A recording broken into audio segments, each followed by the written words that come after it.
Hello and welcome to the Weekend Booktopian. I'm Mark Harding, Content and Brand Manager for Booktopia, and this is a podcast about the books that we're reading. Joining me today are Category Manager for Fiction, Ben Hunter. Hello, Ben. Hi. We're also joined by Category Manager for Non-Fiction, Joel Naoum. Hello, Joel. Hi, Mark. And we're also joined by our Affiliates and Partnership Manager, Arthur Malkoun. Hello, Arthur. Hi, Mark. So first, we're going to discuss a little bit of book news. Then we'll delve into the books everyone is reading at the moment. And be sure to stick around until the end of the show when my guests are going to go head-to-head in a battle for book quiz trivia supremacy that we like to call Book Fight. So, book news. Biggest news of the week on the publishing front is undoubtedly the long-awaited release of Midnight Sun, the fifth book in the Twilight Saga, I believe. What is our experience with Twilight? How about we go to you first, Joel? You've been in the publishing game for a while. I have read the first two books, I believe, and then I watched ended up watching all of the movies, so I wouldn't say I retained them very well. Towards the end, I think they got very, very silly, and arguably they were always silly at the beginning too. But that doesn't mean that there's anything wrong with them. I have in my time published very many silly books, and I'm very proud of them. But it's certainly an interesting thing to see a book like this like a series like this be resurrected. The book, I believe, was originally written some time ago, and it got leaked, or some version of it got leaked to fans through hacking or something. I think something like that. And and the author decided that that she was going to sort of throw her toys out of the pram and not publish it. And now I guess it's been sufficiently long enough that probably it's harder to find the original pirated version, and she's done some more work on it, so it's ready to cash in. I suspect. What about you, Arthur? Have you had much experience with the Twilight Saga? My main experience with the Twilight Saga is when I used to work for another retailer, which I don't think I have the name. When the books were really popular around the time of the movie, the books kept flying off the shelves more than I could handle, and the look of disappointment on many a customer's face when we couldn't keep up with demand. So it was quite a phenomenon for some reason. I never could grasp it, but that's just me. That's, again, nothing wrong with it, but not my cup of tea. Not mine, Arthur. I'm afraid to say. But I do have a fact check, because the original Twilight Saga is technically 5 books. So this will be book number 6. There's like I think it's a novella called The Short Second Life of Bree Tanner. Right, yeah. Oh, that's right. That one. Yeah. How could you forget, Joel? How could you forget? I didn't read that one. So do we think that what's the cultural impact of Twilight, and is it still relevant with this new book release? Are people kind of revisiting it and looking at it in a new light now? I don't think it's been long enough. I think it has had a huge impact on the publishing industry as a whole, because I think the success of Twilight is what drove the subsequent success of 50 Shades of Grey, which was originally fan fiction of Twilight. And the sort of resurgence of romance, a certain type of romance, into the more mainstream publishing world. It's never been taken seriously, which I think is unfortunate. And I think that's partially just because, Stephanie Meyer isn't necessarily the best on-the-line writer. And these books aren't necessarily the best examples of these type of books. They just are the ones that became successful. And obviously she does certain things very well and it appeals to her readers. But I do think there's just a part of it that has struck a nerve. And if it had been a different book, perhaps it would have been taken more seriously. Or maybe it just doesn't get taken seriously because it's mostly aimed at women, and especially teenage women. Yeah, fair enough. What about you, Ben? Yeah, I definitely think it is a strange phenomenon that Joel alluded to, in which one author or one series rises above a massively over-published genre, paranormal romance or romance or erotic romance. There are hundreds of thousands of books published into these genres every year. And for just one or two authors to become superstars is just fascinating concept, and it just shows how a real herd mentality comes to reading. People want to read what their friends love and recommend. They want to book club it, and they want to read what's becoming major film franchises, and that's a really powerful phenomenon. And I think before we move on to the next topic, should just note that we basically sold out on day one, sold through our whole allocation, had to get another shipment in. So the audience is clearly still there for Twilight. Absolutely. Next topic. So the Guardian every year run in parallel with the Booker Prize their Not the Booker award, which is the books that didn't make the cut for the Booker Prize as nominated by their readers. So I thought this would be an interesting opportunity, as they have just announced the long list, to just have a little quick reflect on the Booker long list and whether there was anything that we loved that didn't make the cut that we would have liked to have seen make the cut. Ben, it's fiction, so let's go to you first. Alrighty. Well, there's a huge array of novels that could have been listed for the Booker, and there's always going to be disappointment if you are barracking for a one novel, unless it's such a sure bet as the Wolf Hall trilogy or the follow-up to The Handmaid's Tale. You are running a very big risk of being disappointed. The long list this year is huge for this non-prize, and there are some real class favorite authors: Ben Aranovich, Britt Bennett. There's dozens on here. It's quite overwhelming. Sebastian Barry. People you will recognize and adore. So a lot of fan favorites out there. I'm also really excited to see Robbie Arnott, an Australian author, in there. So that's a cool touch.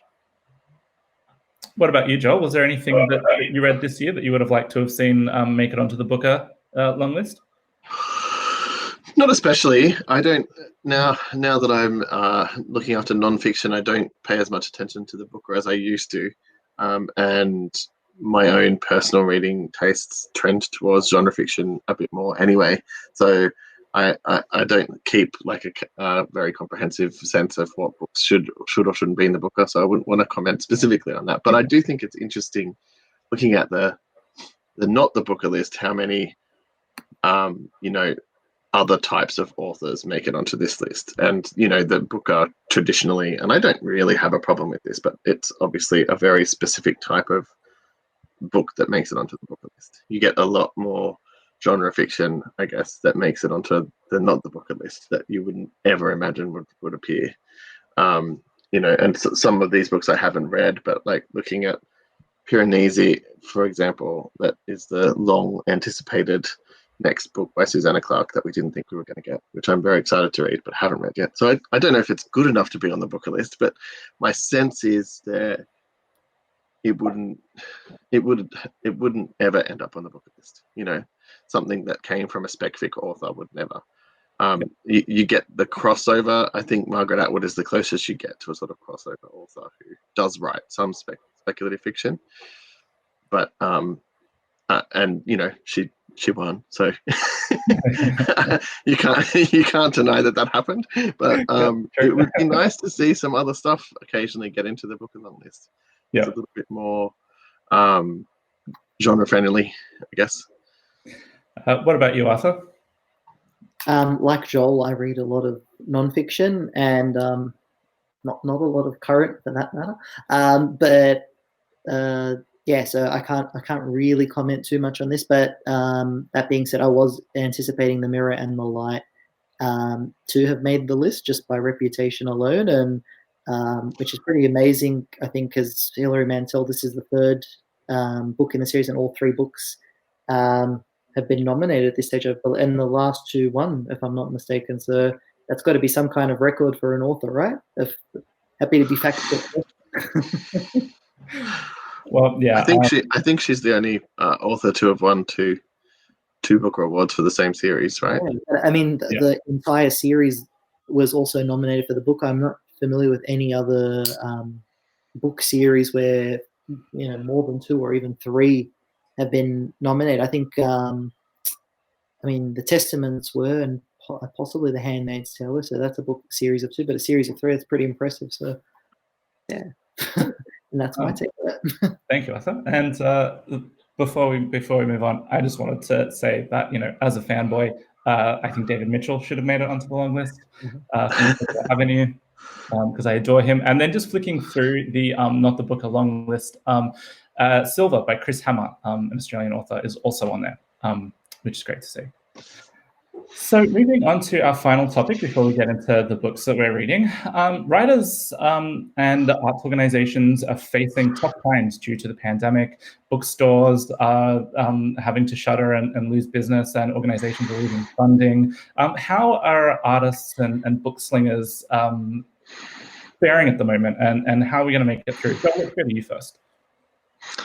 Well, I partially wanted to talk about this because the organization that I'm on the board for, so it's very much a conflict, so I should put that out front, has been defunded. This we found out in the last week or so from multi-year funding from the state government, and they're not alone in this. It's sort of record low level of funding that they're giving to literature organizations. And I find it just astounding, particularly because I work at Booktopia and I see how well fiction and other books are doing at the moment to customers. Like, actual individual people are loving books more than ever before and are clearly reading a lot. And yet, in terms of funding, the money isn't going to the actual people who create the books. And so Writing New South Wales is an organisation that does courses and online not just online, coursework and mentorships and assessments for writers, and employs a whole lot of writers, about 300 each year, to do that type of work. And it's that type of work that supports writers to actually write. So not very many writers make a living off their writing alone. And so it's organizations like this that actually help make it possible for writers to actually make a living. Because there are a lot of people who would like to write, and so they do courses, then they don't end up necessarily being published. But that community of people that are holding up writers are essential to making it possible that, to creating fertile ground for those authors to actually emerge. And so it's just devastating. I think the organization, I hope that we end up being okay, but it's really hard to know at this point. And without the funding or some other supplement for it, it's likely that we'll end up having to change the whole organization to survive. So it's really sad, particularly in the face of a global pandemic. Ben, what about you? How do you think bookstores and writers and people in this kind of arena can make it through? Oh, with great difficulty. The cuts are terrible, as Joel alludes to.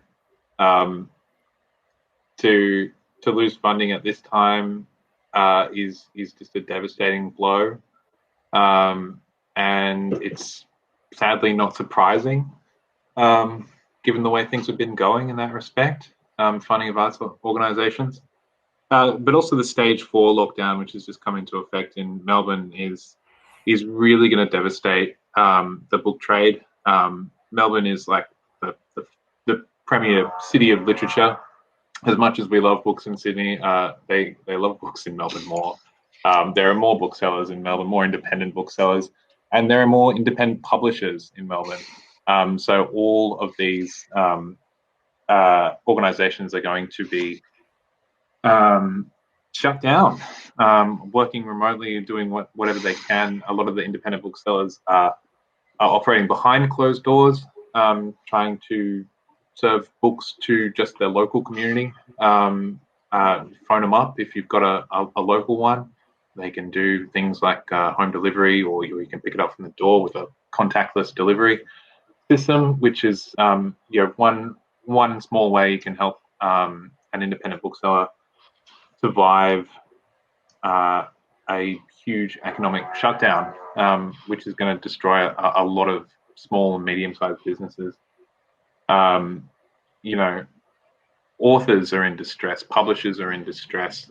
There's a lot of people who, it's really hard to make great work when you don't know if your relatives are going to be safe, or if you're going to have money to pay the rent next month. That is a real stress that will affect how the immediate future of book publishing in the country goes. There are all kinds of effects of COVID-19 that we have to grapple with every day. Yeah, tough times. I'll just add that one of the problems, I think, for artists in general, but especially writers, I guess, is that a lot of the support that's been handed out to the general public to get them through this is not available to writers because of the way that most writers make their income, because they make it through this hodgepodge patchwork of different types of things that pull together an income that isn't easily accounted for in a way that makes sense as a job keeper type situation, even though it is a sector that makes a huge contribution to the overall economy. So it's a real disappointment that the government isn't trying to save these jobs and save this part of the economy, because it is a real part of the economy and it gets ignored. Yeah, that's absolutely right. We could probably talk about this for a long time, but in the interest of time, I think we should move on to the books that we're reading. Arthur, how about you go first? What have you brought today? So I've been reading Too Much and Never Enough by Mary Old Trump, which is probably the most current book I've read in quite some time. And I'm also a little disappointed in myself, because I promise I'm not going to read another Trump book, but they always get me. Like Michael Corleone, I always think I'm out, but they pull me back in. And I've read them all: Fire and Fury, Fear, Unhinged, Team of Vipers. The list goes on. I've read them all. I always say I'm not going to have.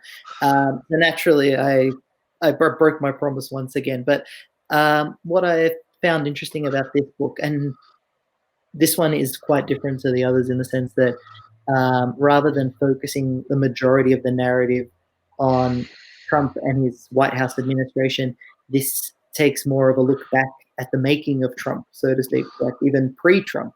So we more about his basically, as the full title suggests. So the full title is how my family created the most dangerous man. So that's literally what this book goes into, details about how his parents, Fred and Mary Trump, sort of how they raised him, and how he didn't quite get the attention that he could have, young kids crave, and that it seems so Freudian, is that mummy didn't love me, mummy didn't hug me, but that's why I'm a monster. But that's basically how his descent began, so to speak, essentially. And there's a lot more insight into her own family, so her father and her mother and their relationship. And quite surprisingly, Donald Trump does not feature as much in the book as you might think, and that might be a relief for some people. That might be refreshing, but it definitely does paint an interesting light on the Trump name, the Trump legacy, the Trump dynasty, so to speak, and how they position themselves as this, brand. They're not so much a family anymore as they are a brand, aren't they?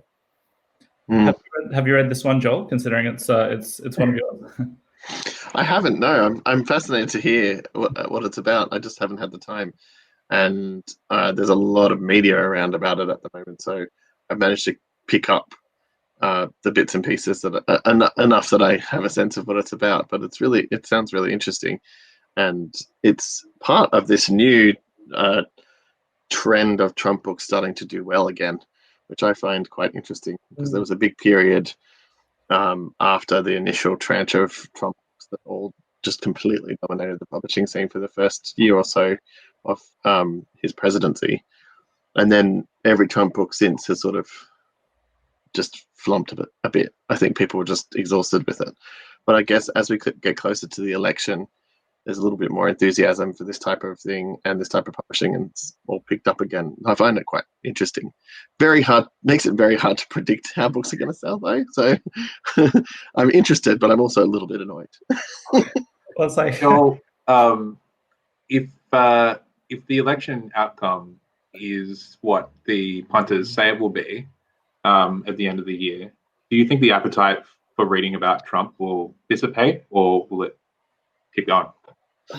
I think it will vanish, honestly. I think it's all about the fact that he has so much power. And so people are fascinated by the power he has and what he's doing, and nothing he does after this will be anywhere near as powerful. I don't imagine he's going to vanish. He's not going to vanish. He'll stick around and throw stones from the sidelines, but he'll just seem a bit sad, I think, once he's lost. Because so much of his brand is about winning and being on top. And if he loses an election, it's going to be pretty hard for him to make that narrative make sense. Well, this is part of his problem, and part of what the book, he doesn't accept defeat. He doesn't acknowledge defeat. He doesn't acknowledge being wrong. He doesn't acknowledge mistakes. They just don't exist in his world. He truly believes the lies that he sells. He has to believe them in order to sell them. That's part of his psychology. That's part of it's quite fascinating that he commits to the lie so much. It's like the old George Costanza thing. It's not a lie if you believe it. That's exactly in a nutshell. That seems to be true, though, right? When you hear about people talking about how he's this liar, I just think, I feel like when you watch him, he doesn't look like he's lying. He looks like he's deluded. There's countless recordings of it. Even when people tell him, "You said this," I didn't say that. It's like, but they're showing. No, that's taken out of context. Like, okay. Yeah. Fascinating. Word, it's taken out. Okay. Yeah. Yeah, my favorite Trump technique is the taking journalist questions next to a helicopter so that you can just not hear what they say. I need to. If only there were more helicopters in my life. Yeah, exactly. You can put a little drone in your living room when you're doing it. I'll just start vacuuming. Yeah. Sorry. All right, thanks for that, Arthur. Ben, what have you brought? I've read a couple of books. Well, there's one that I've read a week ago, which is still with me and is amazing. I'll talk about that first. It's Rose Tremaine, Islands of Mercy. It's a novel set in the 1800s, where you meet the daughter of a physician in the city of Bath, which is kind of like a day spa town at the time. People literally came with things like consumption to sit in the baths and hopefully heal themselves, because they did not have a lot of the benefits of modern medicine that we take for granted today. And this woman, Jane, this young woman, is known as the Angel of the Baths. She's a nurse, and she's tall and she's beautiful, and people flock to her and they say that she has healing powers. And then a big chunk of the book is also in Borneo, in the jungles of Borneo, where this loopy want-to-be naturalist guy is going in search of beetles and strange critters, and he encounters a very odd self-styled British Raj type who is running the place like a breakneck colony. He lives in a huge marble house, and this very strange novel is about individuals seeking to live their lives outside of the norm, outside of societal expectations around things like sexuality. So love is just played with in all these endearing and wonderful ways in this novel, and sexuality and eroticism and exoticism are all played with as well. It's incredibly funny. It's really moving, and it takes you places. It's a really cool book. I adore it. Is it out now? It is out. That's a really good question. I'm gonna find that out in real time, because obviously I read an early proof copy. It was one of those books that got delayed. The other book I've been reading just this week is The Tolstoy Estate by a guy called Stephen Conte. He's an Australian author who I hadn't encountered before, and he's incredible. He's really good. The Tolstoy Estate is historical fiction. It takes place in the Tolstoy Estate, believe it or not, in the sort of coming towards the closing chapters of the Second World War. So the Nazis are occupying large swathes of the East, and you follow a physician who is working in a medical outfit. He's a surgeon, and they set up a field hospital in the only estate building that hasn't been burnt out by the retreating Russians.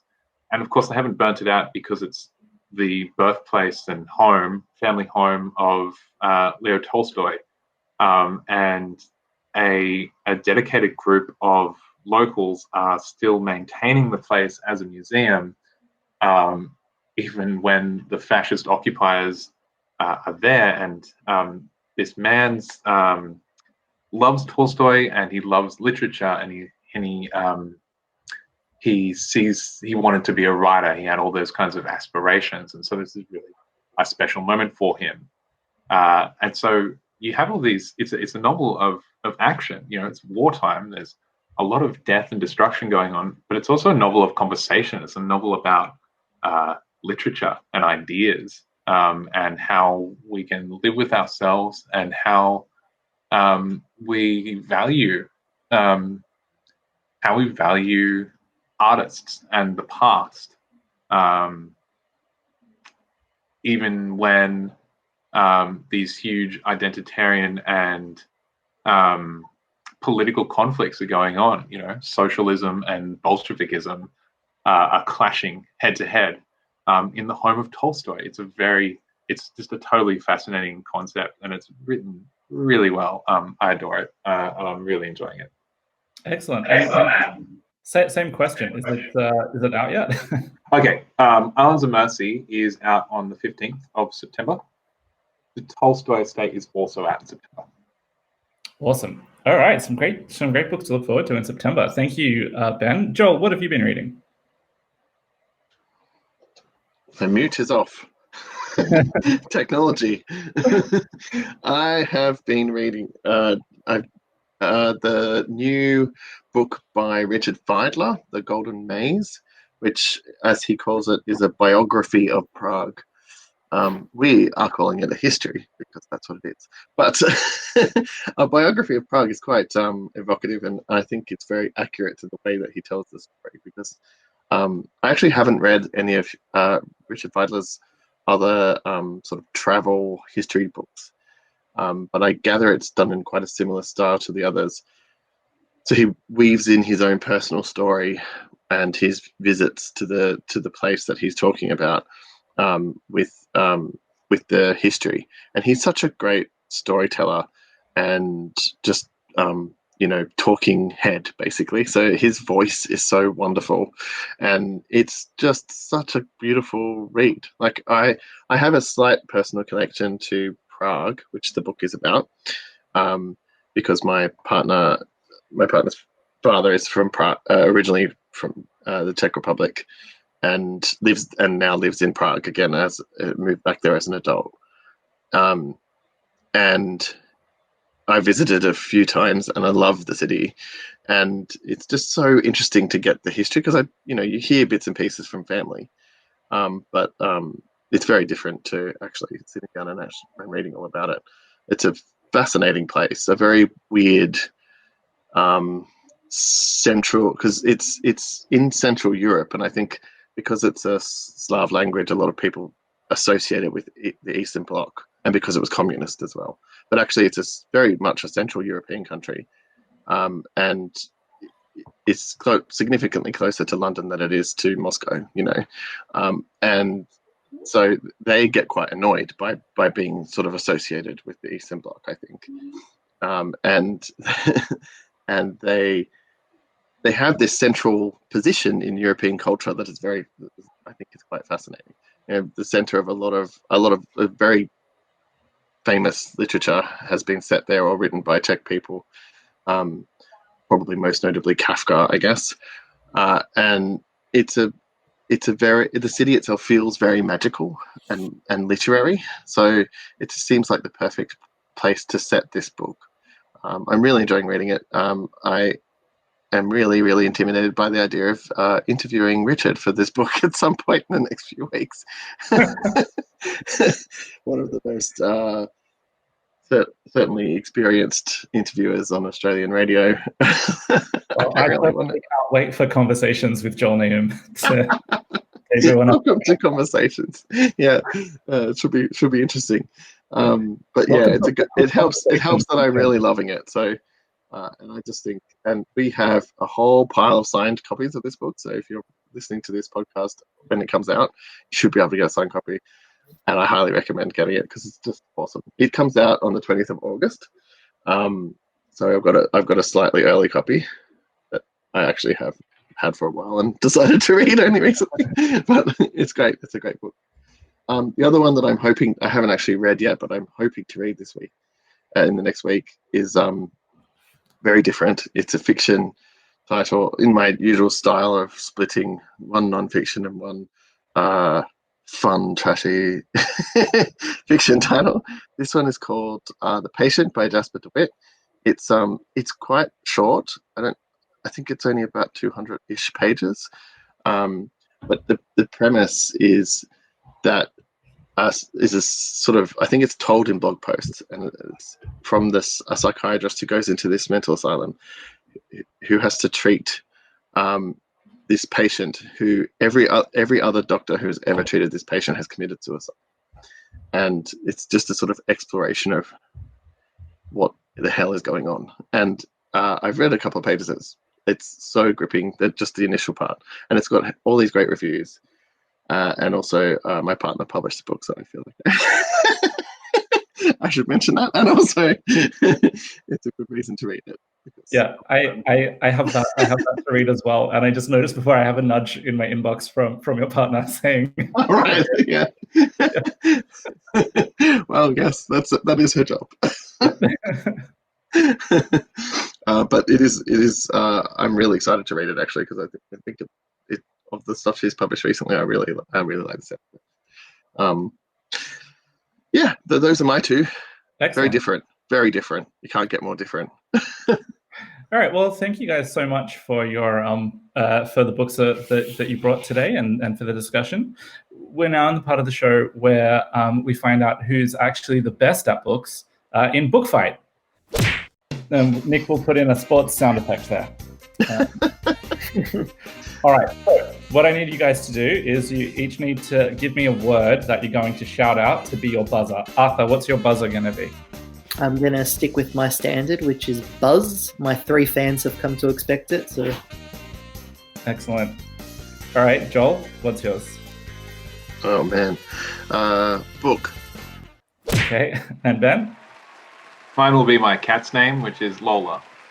Excellent. Oh, 2 syllables. Do you like to live dangerously, Ben? I'm not expecting to win. Hey, I wasn't expecting to win. All right, Joel. All right, here we go. Question 1. Name every book in the Millennium series by Stieg Larsson and David Lagerkrantz. Book. Go, Joel. I can attempt it. The girl with the dragon tattoo. Yes. The girl. Am I going to get one? The girl and the spider's web. Yeah, I'll give you that. No, that's all I've got. I thought I could get it. There's a hornet's nest somewhere. Oh yeah, girl. Yeah, You kicked the hornet's nest. Yep. That's great. And The girl who played There's a with girl fire, who plays that with sounds like fire. oh yeah, Yeah. good work, Ben. I don't think I should get any points for this. I'm impressed that you attempted. I'm gonna share points around. I'll give Joel 3. I'll give Ben 1. I'll give Arthur 1. Because you all helped. Oh, this But is nice. This is the point collective. The answer is so there were the ones that Stig Larsson wrote, which is the girl with the dragon tattoo, the girl who played with fire, and the girl who kicked the hornet's nest. And then there's the David Lagerkrantz one, which is the girl in the spider's web, the girl who takes an eye for an eye, and the girl who lived twice. Oh, I have not even heard of the last two. I would never have got those.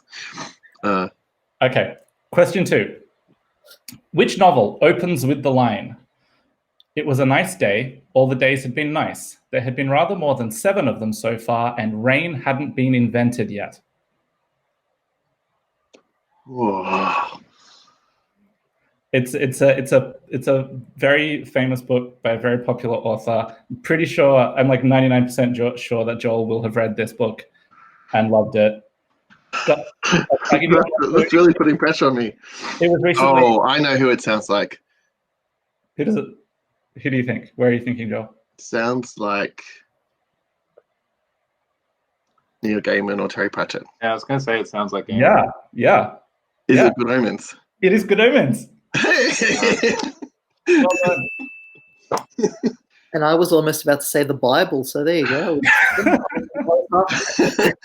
Before I rain had wish been the invented Bible yet. was I written remember right. that line. They do a great line in that sense at the beginning of that book of like indicating that, like this perfectly innocent summer. All right, next question. This week, it was found that the author, John Boyne, had included some odd ingredients for red dye in his latest book, A Traveller at the Gates of Wisdom. What was odd about them?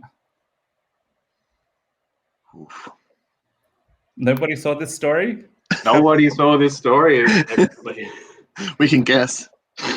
Okay, who wants to have a guess? Blood? Is it blood? No, it's not blood. So what was odd about them was that they were fantasy ingredients from The Legend of Zelda. And John Boyne, so somebody read this, took a photo of the page and put it on Twitter, and it got shared around a lot. And then John Boyne admitted that he had Googled ingredients for red dye and had just clicked on the first hit and hadn't realized that it was a guide to The Legend of Zelda. Oh, brilliant. Wow. Love it. Yeah, he laughed about it. Okay, this one should be easy. So fingers on buzzers. I think this is just going to be down to speed. What is the title of the new Craig Silvey novel? Paula. Look. Ben got in first. What is it? Honeybee. Very good. Okay. Which book won Best Novel at the 2020 Hugo Awards last week? Book. Go for it, Joel. I didn't. It's N.K. Jemisin, right? Nope. No, okay. I thought she did win something at the Hugos, but not the best novel, obviously. I did see the news, and it's completely slipped my mind. Anyone else? No? I'm not even going to try. All right. It was a book called A Memory Called Empire by Arkady Matin. And I had not actually heard of it prior to it winning the award. But I have placed it on order at booktopia.com.au. Can't wait to read it. All right, next question. Sarah Wilson's upcoming book is called This One What and Precious Life? Book. Joe. Wild. Very good. All right, we're up to the last question. Now, this last question is one where anybody can win because you can get as many points as you can with this question. So, Arthur, get in there. name as many books as you can that have an animal in the title. Lola? All right, then. You're 3 behind Joel. Just to put the pressure. Okay. Well, we covered one earlier. The girl who kicked the hornet's nest. Very good. The girl in the spider's web. I got 2 already. Yeah. Oh, goodness me. The boy, the mole, the fox, and the horse. Wow. That has several animals. Do I get a point for each one? Several animals, but it's just 1 point. Oh, okay. So I need one more. Yeah, one more.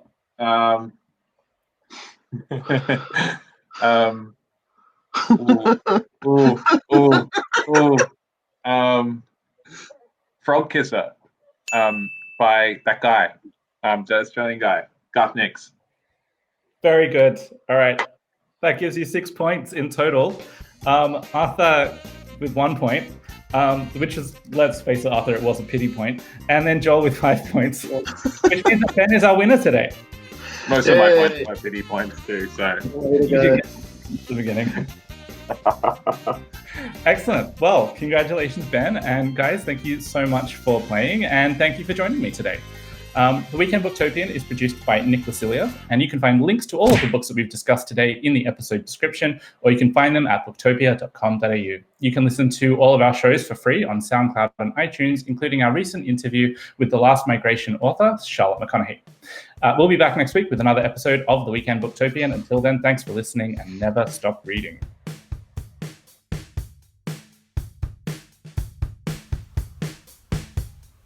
Thank you for listening to the Booktopia podcast channel. Don't forget, you can subscribe to us on SoundCloud and iTunes for free and get access to hundreds of author discussions, book analysis pieces, and more. Or, if your eyes need a workout, head to Booktopia TV on YouTube. Don't forget, for all books featured in this podcast and for access to a whole bunch of other fun content on our blog, head to Booktopia, Australia's local bookstore, at booktopia.com.au.